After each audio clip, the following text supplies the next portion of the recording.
السلام علیکم۔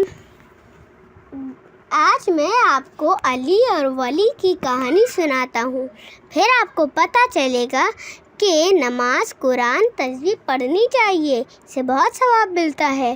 تو اب میں شروع کرتا ہوں۔ ایک تھا علی اور ایک تھا ولی۔ ولی بہت ہی گندے کام کرتا تھا، علی سب کی مدد بھی کرتا تھا، اس لیے علی سوچتا تھا کہ ولی اس کے ساتھ ہی جنت میں ہو۔ تو ایک دن علی اور ولی باہر جا رہے تھے تو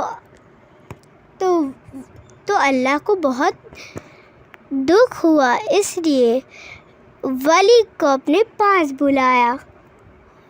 تو فرشتے نے انہیں پکڑا اور لے کے آئے، اور اللہ نے پوچھا کہ آپ کیوں ایسا کام کرتے ہو؟ تو پھر ولی نے بولا کیونکہ شیطان مجھ میں حاوی ہو جاتا ہے۔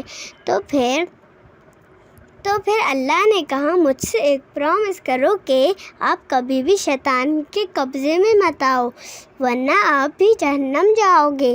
تو پھر وہ اس طرح فرشتے نے انہیں نیچے چھوڑا، اور پھر علی اور ولی کی دوستی ہو گئی، اور پھر یہ کہانی ختم ہو گئی۔ اللہ حافظ۔